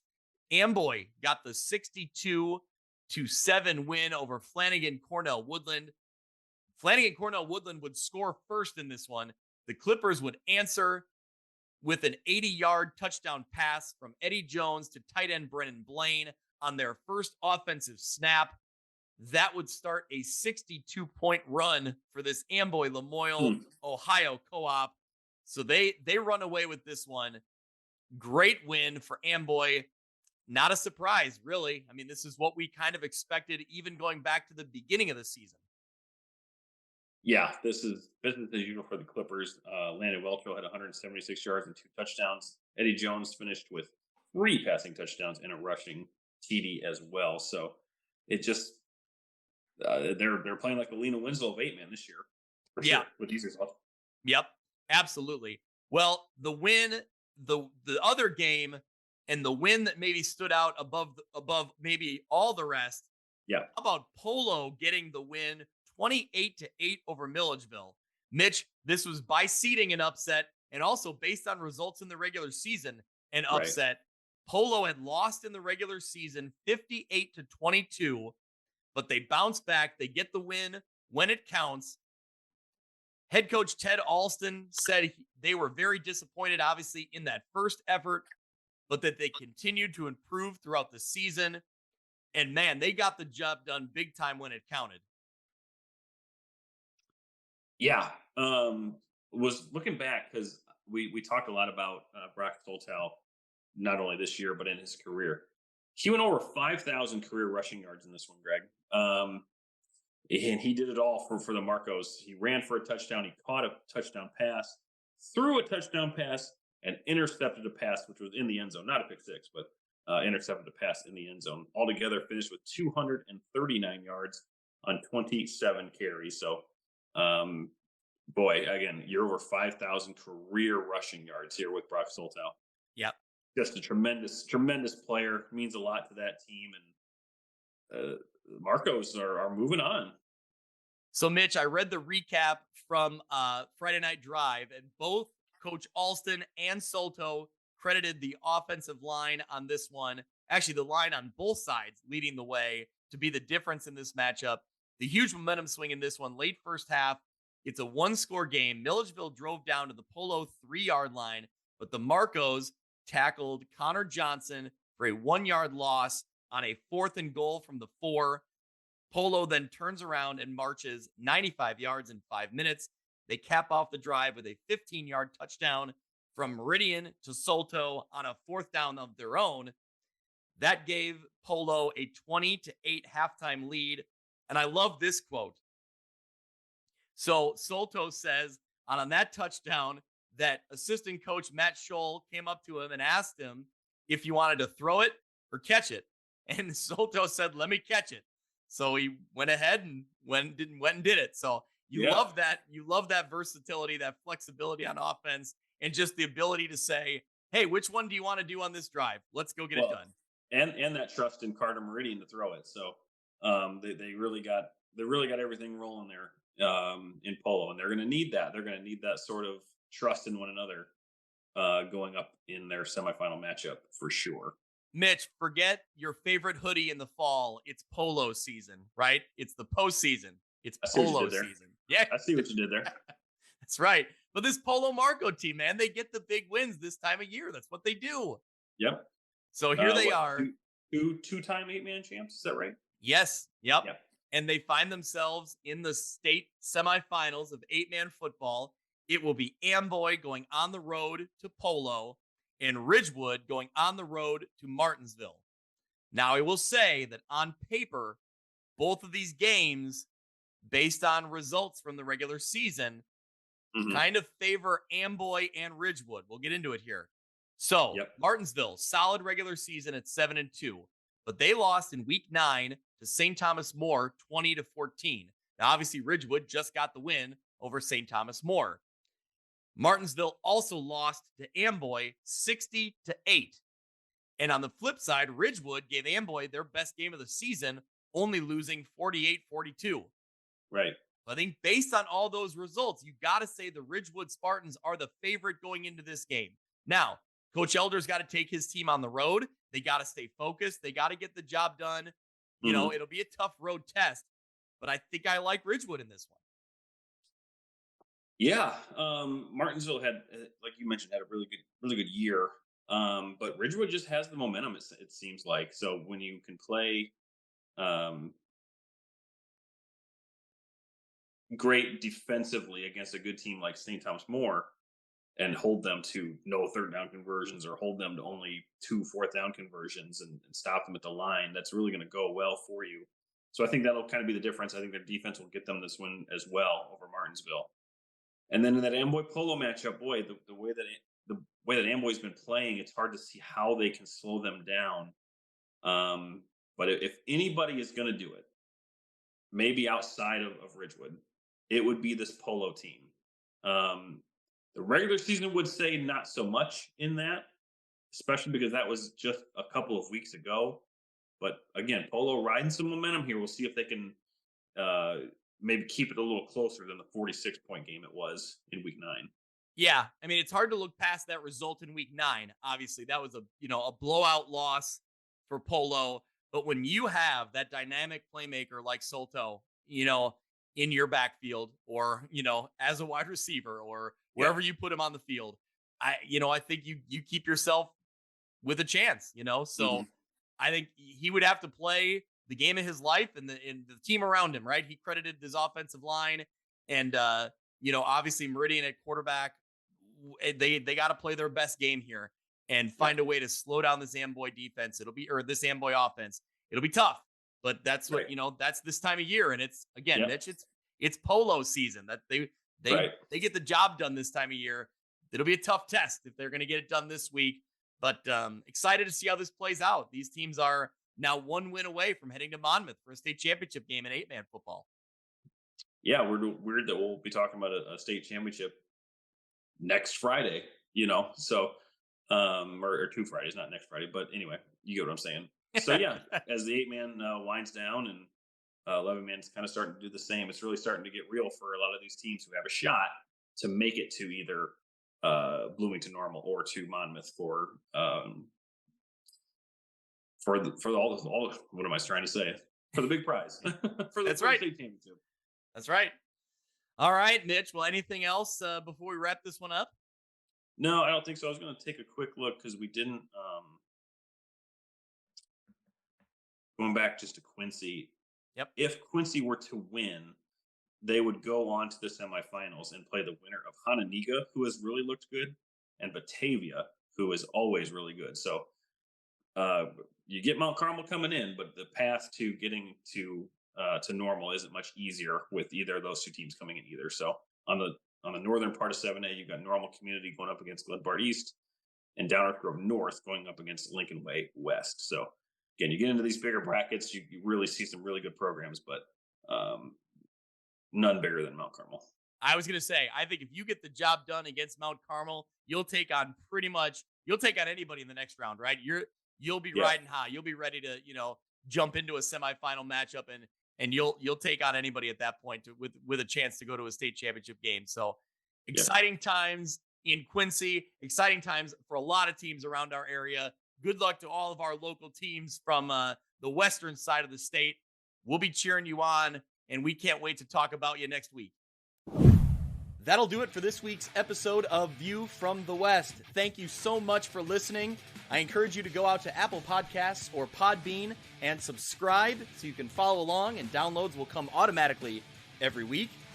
You can follow along on Twitter at ViewFromWestPod. You can also email me if you're interested in being a sponsor, viewfromwestpod@gmail.com.